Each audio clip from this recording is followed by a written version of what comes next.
नमस्कार लाडक्या बहिणींनो, बघा आता लाडक्या बहिणींसाठी 31 मार्च 2026 पर्यंत एक सुवर्ण संधी दिलेली आहे. आणि त्या सुवर्ण संधीचा काय करायचं आहे, एक लाभ घ्यायचा आहे. कारण त्याची एडिटिंग म्हणजे KYC चुकलेली आहे अशांसाठी एक एडिटिंगचा चान्स दिलेला आहे. आणि तेवढ्या कालावधीमध्ये मग काय करायचं आहे, त्यांनी आपली जी चूक झालेली आहे ना, ते दुरुस्त करून घ्यायची आहे. आणि चूक दुरुस्ती करून घेतल्यानंतरच मग त्यांना काय होणार आहे, तर हप्ते मिळणार आहेत. ते बी त्यांचं व्हेरिफिकेशन होणार. आणि व्हेरिफिकेशन झाल्यानंतर मग त्याची जी पात्रता निकष वगैरे ते काय केले जाणार आहेत, पाहिले जाणार आहेत. आणि त्या पात्रता निकष नुसारच परत मग त्यांना हप्ते काय होणार आहेत, दिले जाणार आहेत. त्यामुळं मग आता हे जो चान्स आहे तो शेवटचाही असू शकतो. कारण ज्यांची चूक झालेली आहे KYCमध्ये त्यांना एडिटिंगचं ऑप्शन आलेलं आहे. आणि बऱ्याच लाडक्या बहिणींनी ते केलेलं आहे. आणि जोपर्यंत पूर्ण सगळ्यांचं होत नाही आणि त्यानंतर मग तुमचं व्हेरिफिकेशन KYC केल्यानंतर त्या आधार व्हेरीफाय केल्यानंतर व्हेरिफिकेशन केलं जाईल. नंतर तुमचा फॉर्म अप्रूव्हल होईल आणि तिथून पुढं तुमचे राहिलेली सर्व थकीत रक्कम एक समान काय होणार आहे, लाडक्या बहिणीच्या खात्यामध्ये जमा होणार आहे. त्यामुळं मग ज्यांचं हप्ते बाकी असतील आणि ज्याचा एडिटिंगमध्ये फॉर्म आलेला असेल, अशा लाडक्या बहिणींनी तात्काळ हे काम करून घ्यायचं आहे. आधार व्हेरीफाय करायचं आहे. तरच तुम्हाला काय होणार आहे, या योजनेचा लाभ मिळणार आहे. आणि तुम्ही ते पात्रता आहात हे व्हेरिफिकेशन होणार. आणि ते व्हेरिफिकेशन झाल्यानंतर मग राहिलेले असतं की तुमचा नोव्हेंबर असेल, डिसेंबर, जानेवारी जेवढ्या महिन्याचे हप्ते थकीत आहेत ते सर्व मिळणार एकत्रच एक समान. त्यामुळं मग ज्यांचे राहिले असतील त्यांनी का तात्काळ काय करायचं आहे, हे काम करून घ्यायचं आहे. तुम्हाला मग काय होणार आहे, हप्ते मिळणार आहेत. एकत्रित हप्ते मिळणार. मग तुम्हाला 6,000 रुपये मिळालं तरी काही अडचण नाही. मग ज्या लाडक्या बहिणीचे हप्ते थकलेले आहेत अशांनी काय करायचं आहे, काम करून घ्यायचं आहे 31 मार्चपर्यंत. आणि ज्यांनी KYC वगैरे केले आहे त्यांचं मग काही आधार शेडिंगचं काम असेल ते सुद्धा करून घ्यायचं आहे. जवळच्या शेतसुविधा केंद्रामध्ये जा, नाही तर किंवा मग अंगणवाडीला भेट द्या. आणि तिथून मग आपला जे बँकला आधार लिंक नसेल तर तुम्ही काय करायचं आहे, तात्काळ तेही काम करून घ्यायचं आहे. तुम्ही जर आधार बँकला लिंक केलं नाही आणि नुसतं आधार व्हेरीफाय केलं लाडक्या बहिणीच्या पोर्टलवर, तर मग परतही तुमच्या हप्त्याला काय होऊ शकतो, होल्ड बसू शकतो. तुमचे हप्ते स्टॉप होऊ शकतात. त्यामुळं मग ज्यांचे राहिले असतील त्यांनी काय करायचं आहे, आधार शेडिंग करून घ्यायची आहे लवकरात लवकर. आपल्याला ते पाहायचं आहे ज्यांचे हप्ते स्टॉप आहेत अशांनीच फक्त. आणि ज्यांचे हप्ते रेग्युलर वगैरे चालू आहेत मग अशांनी काहीही करायचं नाही, त्यांचे हप्ते चालूच राहणार आहेत. पण ज्यांचे बंद पडलेले आहेत ना, अशांना एकत्रित हप्ते काय होणार आहेत, पाठीमागचे सुद्धा मिळणार आहेत. त्यामुळं मग राहिला आपला फॉर्म जे एडिट करायचा आहे ते ज्यांचे बंद पडलेले हप्ते आहेत त्यांनीच करून घ्यायचं आहे. आणि त्यांना परत इथून पुढं परत चान्स मिळणंच अशातला भाग नाही. कारण KYCची प्रक्रिया खूप दिवस काय केली होती, शासन राबवत होतं. आणि राबवल्यानंतर त्यातूनही बऱ्याच लाडक्या बहिणी काय झालेल्या आहेत, विना KYC त्याच्याकडे दुर्लक्ष केलेलं असल्याकारणानं परत KYCचं ऑप्शन त्यांनी बंद केलेलं आहे. परत आता KYC होत नाही.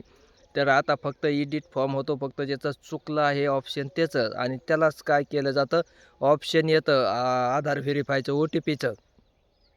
आणि ज्याचा फॉर्म बरोबर आहे, ज्यांचे हप्ते रेग्युलर चालू आहेत अशांना काही अडचण नाही. आणि ज्यांचा फॉर्म बरोबरही आहे पण हप्ते स्थगित आहेत अशांनी काय करायचं आहे, अशा महिलांनी आपलं जे आधार लिंक बँकेला काय करायचं आहे, करून घ्यायचं आहे. त्यांचे हप्ते त्या ज्या कारणाने रोखले आहेत, 1 हप्ता म्हणा 2 हप्ते म्हणा, जे रोखले आहेत त्यांच्या बँकला आधार काय झालेलं आहे, लिंक नाही. त्याच्यामुळं मग जवळच्या शेतसुविधा बँकशी संपर्क करायचा आहे. आणि आधार लिंकची प्रक्रिया जी आहे ना, ती तात्काळ लवकरात लवकर पूर्ण करून घ्यायची आहे. कारण येणारे सर्व हप्ते तुम्हाला काय होणार आहेत, थकीत हप्ते, जे थकीत हप्ते आहेत ना, ते काय होणार आहेत, तुमच्या खात्यावर पडणार आहेत. त्यामुळं मग हे सर्व कामं आहेत ते काय करायचं आहे, 31 मार्च 2026 पर्यंत पूर्ण करून घ्यायचे आहेत. तुम्ही जर याकडं परत आणखीन दुर्लक्ष कराल तर परत इथून पुढं येणाऱ्या सर्व हप्त्यांना तुम्ही काय होणार आहेत, मुकणार आहेत. म्हणजे तुम्हाला ते हप्ते मिळणार नाहीत. हे काय करायचं आहे, सर्व पात्र लाडक्या बहिणींनी लक्षात ठेवायचं आहे. आणि नंतर मग परत तुम्ही याकडं ह्या योजनेमध्ये नाहीत असं काय करायचं आहे, गृहीत धरले जाईल तुम्हाला. जर तुम्ही हे जर एडिटिंगचा फॉर्म जर नाही केला, तुमचे हप्ते बंद पडलेले आहेत अशा महिलांनी. आणि त्यामुळं मग तुम्ही कुठंतरी टॅक्सधारक आहेत, आहे का नाही, कुठंतरी पळवाट काढत आहात. असं काय करणार आहे, शासनाच्या निर्देशनास येणार आहेत.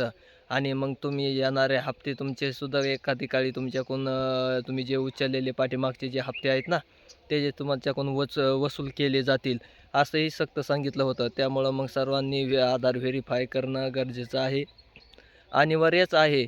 अनिवार्यच केलं होतं. जेवढे लाभ घेतात, जेवढे लाभार्थी आहेत, तेवढे सर्व महिलांनी काय करायचं होतं, आधार व्हेरीफाय करणं गरजेचं आहे आणि केलं आहे बऱ्याच.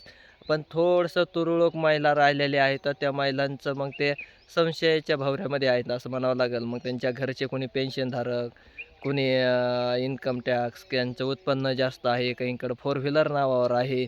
का नाही, अशा अनेक अडचणीला त्यांना काय करावं लागत होतं, सामना करावा लागत होता. असेही आपल्याला पाहावयास मिळत आहेत काही लाभधारक. त्यामुळं मग जे असे लाभधारक असतील त्यांनी पहिल्यांदा ज्यांनी KYC केलीच नाही, अशा लाभधारकांची आता KYC होत नाही. त्यामुळं मग त्यांनी काय करायचं आहे, थोडंसं थांबायचं आहे. परत त्यांना चान्स येईल का नाही येईल हे अद्याप काही सांगता येत नाही.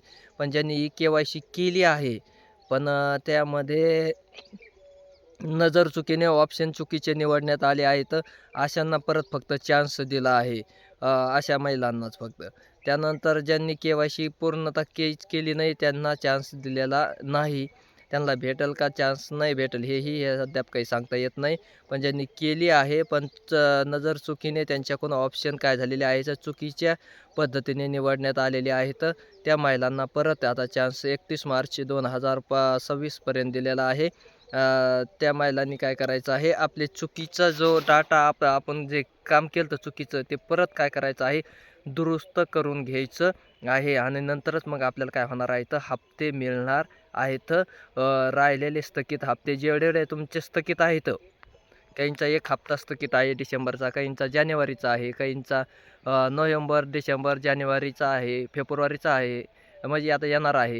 आहे का नाही, असे हप्ते तुम्हाला जे राहिलेले आहेत ते तुम्हाला काय होणार आहेत, एडिट फॉर्म केल्यानंतर, दुरुस्त केल्यानंतर ते तुम्हाला मिळणार आहे. तर हे सर्वांनी पात्र लाभार्थी महिलांनी काय करायचं आहे, लक्षात ठेवायचं आहे. आणि 31 मार्चपर्यंत हे सर्वांनी हे काम करून घ्या. नसता मग परत ह्या योजनेपासून तुम्ही दूर राहताल. हे 100% खरं आहे. धन्यवाद.